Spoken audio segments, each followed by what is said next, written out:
The rain pattered steady on the tin roof of our modest cabin in Willowbrook, Kentucky, like tears from a sky that couldn't stop grieving. It was one of those dreary autumn evenings where the chill sneaks into your joints, making every movement a reminder of time's cruel march. I sat in my worn armchair by the potbelly stove, the fire flickering low, casting long shadows across the knotty pine walls hung with faded snapshots, me young and hopeful, arm in arm with my husband Harold on our wedding day, our daughter Beth, a toddler with curls like sunshine, and you, my precious granddaughter MIA, just 5, splashing in puddles with that infectious giggle. My hands, calloused from decades of scrubbing laundry and tending gardens, clutched a frayed afghan over my lap. Across from me, on the hooked rug my own mother wove, sat you, MIA, my 8-year-old granddaughter.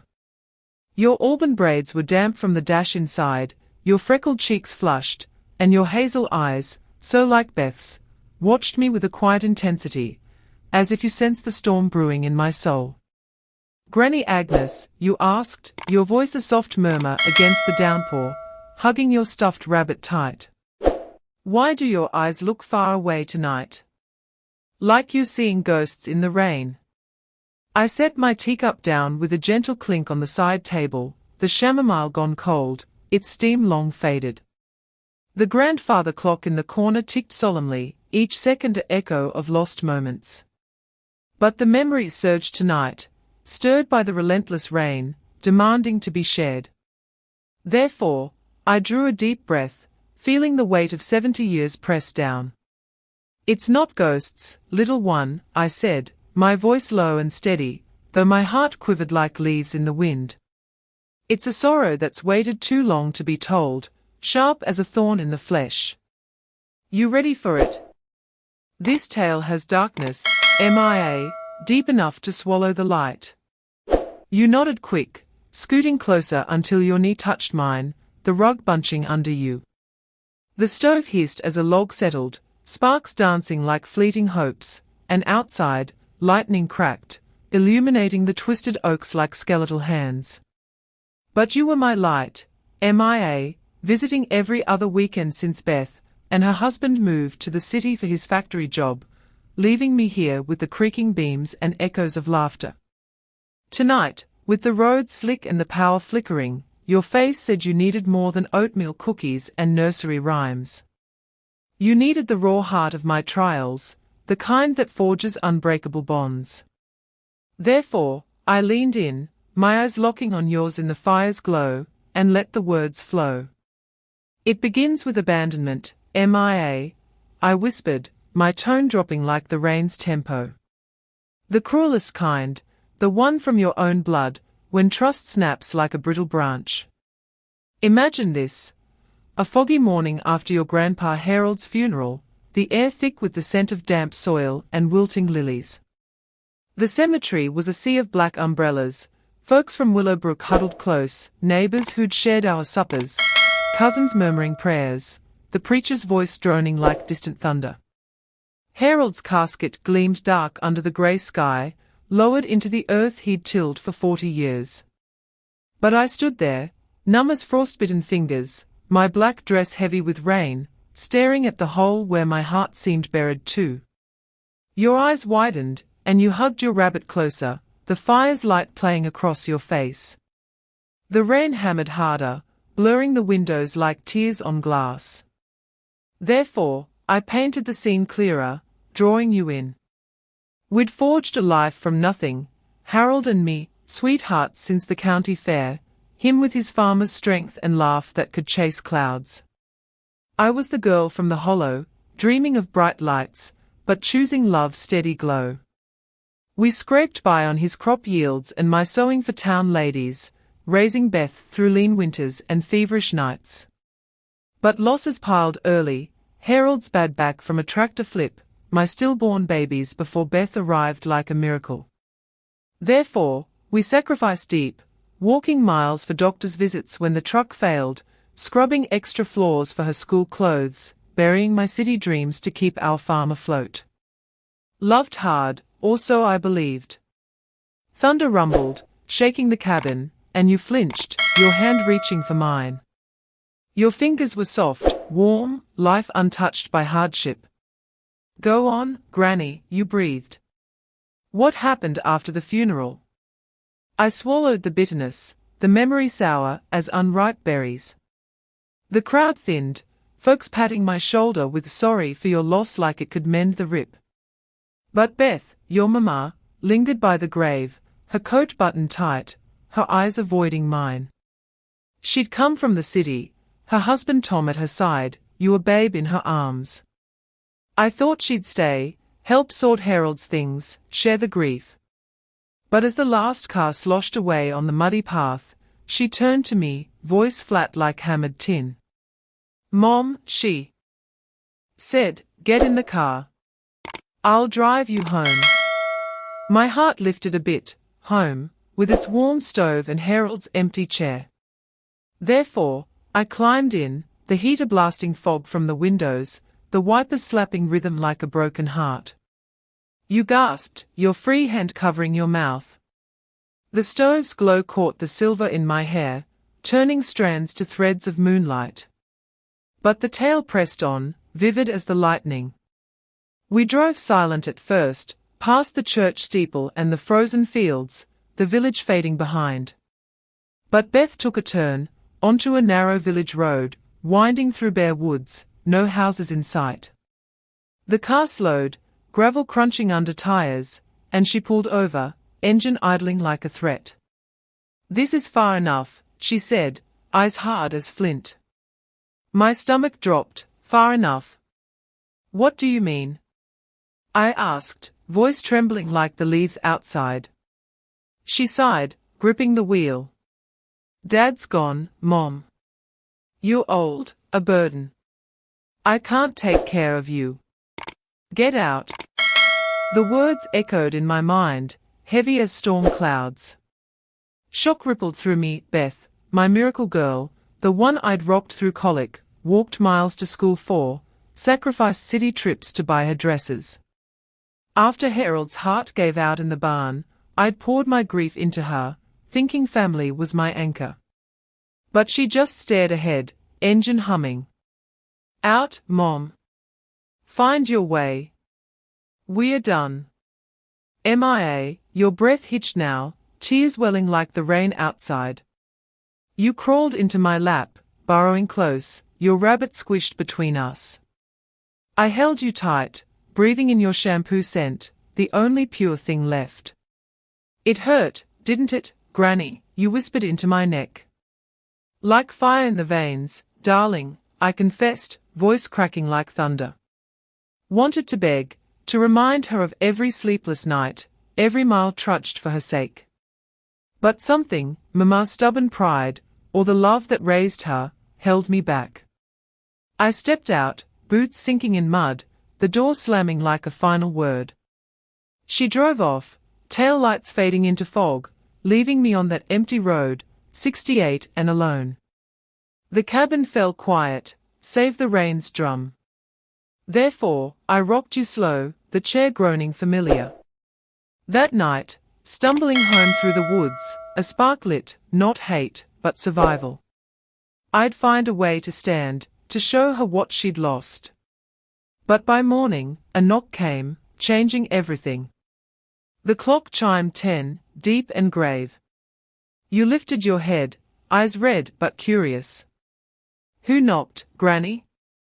What happened? That's tomorrow's chapter, little one. The rain's easing, and you've got dreams waiting. But remember, betrayal cuts deep, but it's the healing that makes us whole. You nodded, yawning wide, and I helped you to the trundle bed, tucking quilts snug. As I kissed your brow, stars peeked through clouds. Back in my chair, I poked the fire higher. The story hung unfinished, a thread taut. Tomorrow, you'd ask for the struggles, the rise. And I'd share, cause grandmas weave wounds into wisdom, guiding the young through storms. But as sleep tugged, one thought lingered, sharp as that abandonment, what if I'd fought harder? Would Beth have stayed, or was the break fated? The morning light crept through the cabin's rain-streaked windows, grey and heavy, like a blanket too thin to keep out the cold. The air smelled of damp wood and the faint sweetness of last night's molasses pie, cooling on the counter. I stood at the stove, stirring oatmeal slow, the wooden spoon scraping the pot in a rhythm that matched the ache in my chest. My apron, patched from years of mending, hung loose, and my boots, still muddy from last night's tale, sat by the door, a reminder of the road I'd walked. Mia sat at the oak table, her pigtails loose, picking at a slice of cornbread, her stuffed rabbit propped beside her plate. Her hazel eyes, bright but shadowed, followed my every move, like she was waiting for the next piece of my heart to spill out. Outside, the rain had softened to a drizzle, the oaks dripping, their leaves glistening like tears held back. But the storm inside me raged on, Beth's words, "Get out, Mom," cutting deeper than the autumn chill. "Granny Agnes," Mia said, her voice small as she crumbled cornbread, "you said a knock came after Mama left you on that road. Who was it? Did you ever go back to her?" Her tone trembled, like she feared the answer might break the warmth between us. I set the oatmeal pot down, steam curling like a faint hope, and settled across from her, pulling my Afghan tight. The clock ticked steady, counting out moments thick with memory. "Oh, darling," I murmured, my voice soft as the drizzle outside, "that road wasn't just mud and gravel. It was a path to finding my strength again. Therefore, let me take you back to those days after Beth drove off, when the world felt like a field left fallow, waiting for something to grow." I leaned back, the chair creaking like it knew my weariness, and let my eyes drift to the window, where the oak stood sodden but unbowed. Picture it, Mia. Late fall, the air sharp with frost, the fields around Willowbrook turning gold and brittle. I'd stumbled home that night after Beth left me on that village road, my boots soaked, my dress clinging like despair. The cabin was dark, the stove cold, Harold's absence heavy as the rain. But those words, "You a burden from my own daughter," the girl I'd raised through fevers and dreams, they burned worse than any storm. Therefore, I lit the lamp, hands shaking, and sat by this very stove, trying to piece together what was left of me. I was 68, Mia, with hands that had hoed gardens, sewn quilts, carried Beth through sleepless nights. But now, I was cast out, like a worn-out coat nobody wanted.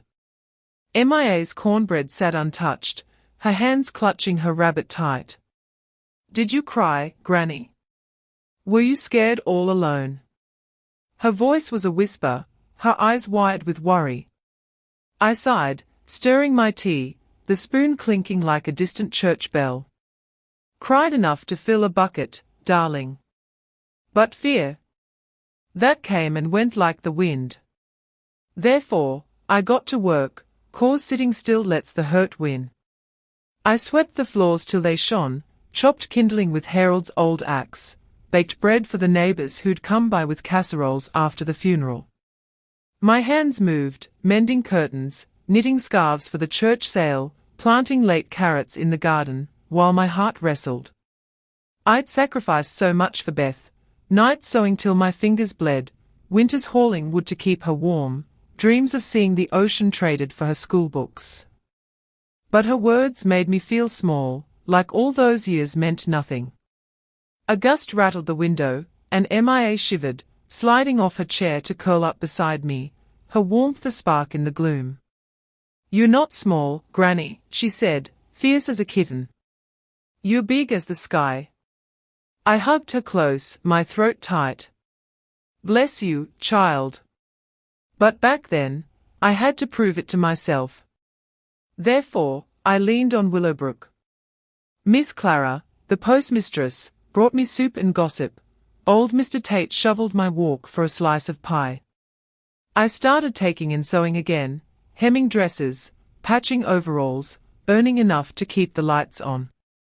But the cabin felt empty without Harold's laugh, without Beth's chatter. I'd given her everything, even deeded our old farmhouse to her and Tom when they married, thinking it'd be their roots. But I kept this cabin, paid off with my sewing money and Harold's crop savings. A secret tucked in my Bible. A deed nobody knew about, my lifeline. MIA's fingers traced the Afghan stitches, her voice soft. Did Mama ever call? Or come back to say sorry? I shook my head, the memory sharp as a briar. Not for weeks, darling. I waited, hoping she'd realize what she'd done. But silence answered, cold as the frost. Therefore, I wrote her a letter, not angry, but plain. Beth, I'm your mother, not a burden. This cabin's my home, and I'm staying. You're welcome here, but not to cast me out. I mailed it, hands trembling, and waited.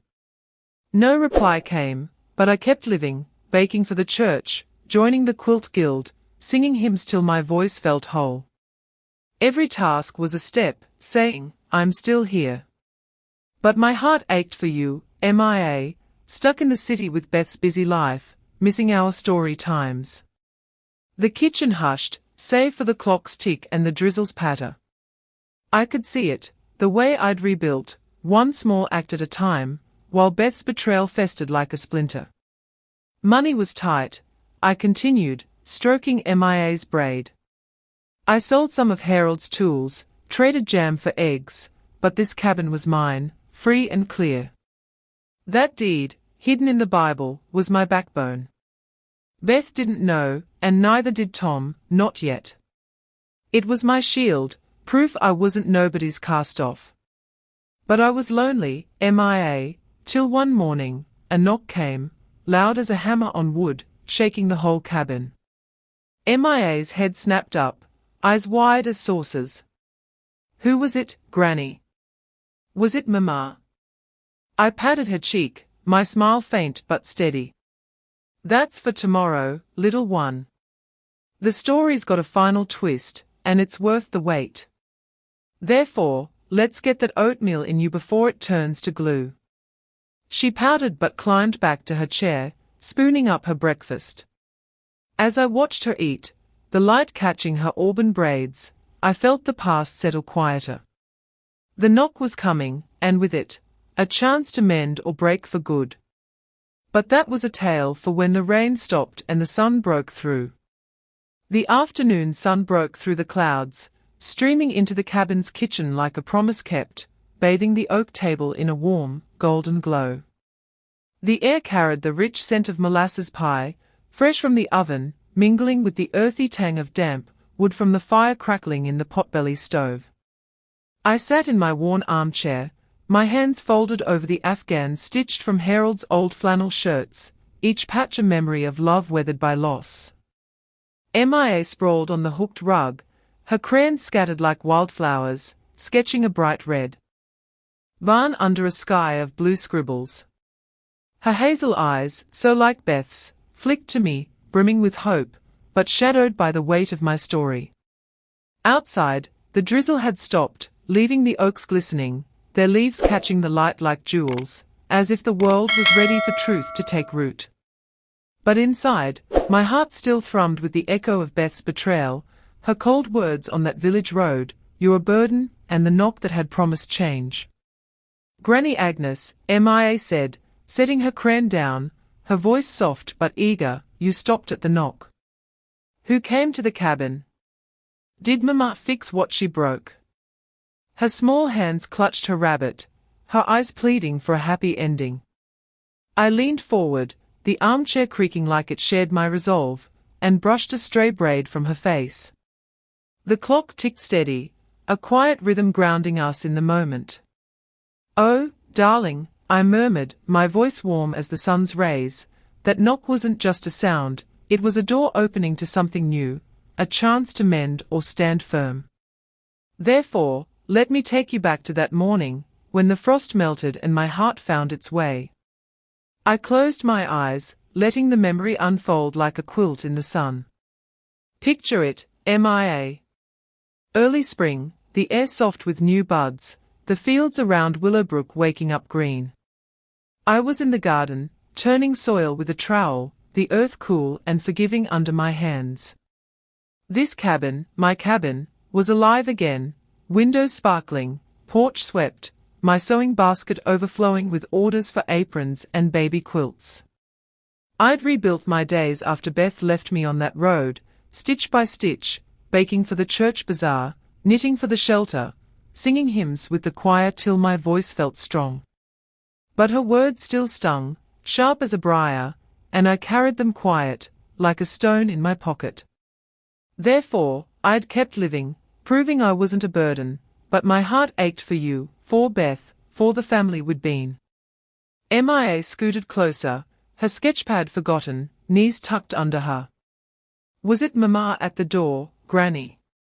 Her voice was a whisper, hopeful but cautious. I sipped my tea, the mug's warmth easing my knotted fingers. It was, darling.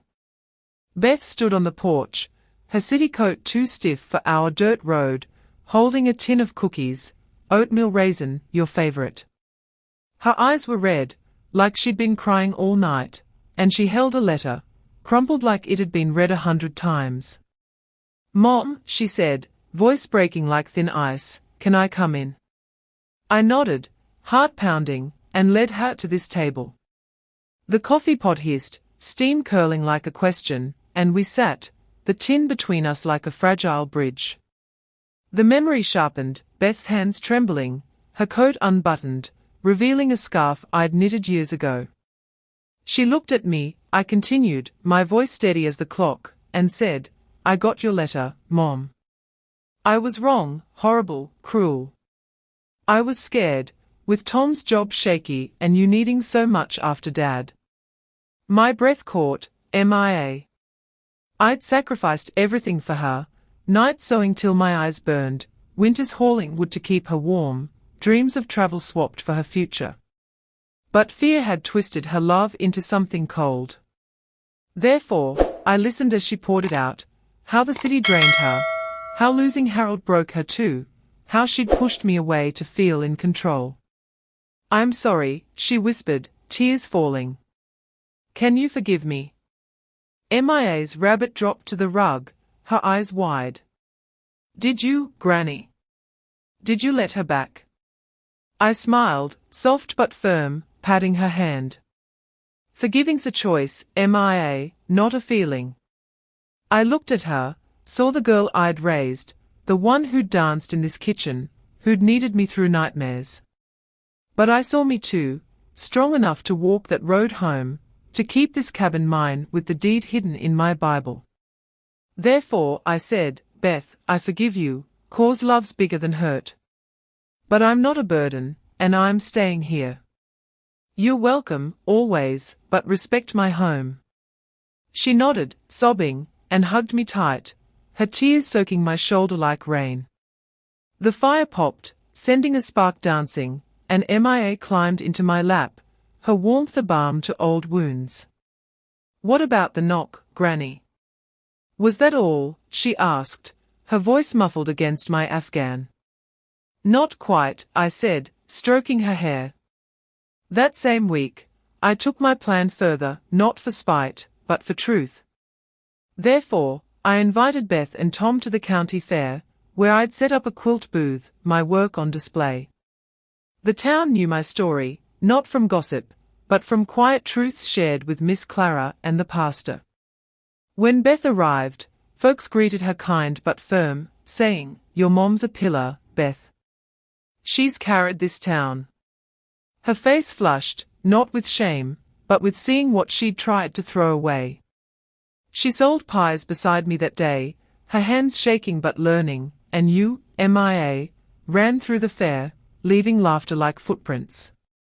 That was my revenge, not tearing her down, but showing how I'd risen, strong as these oaks. The sun dipped low, painting the room in pinks and golds, like a quilt spread wide. The radio hummed a soft hymn, and the fields outside glowed with spring's promise. Life rolled on, I murmured. Bills came, my knees creaked, but I kept sewing, baking, living. The church choir, the fair, my garden, they held me up. And you, MIA, with your drawings and giggles, you showed me joys in the small things, like sharing pie or watching you grow. MIA looked up, her face streaked but beaming.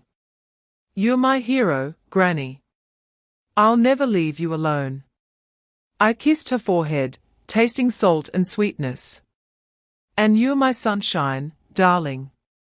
This cabin, this story, it's yours to carry.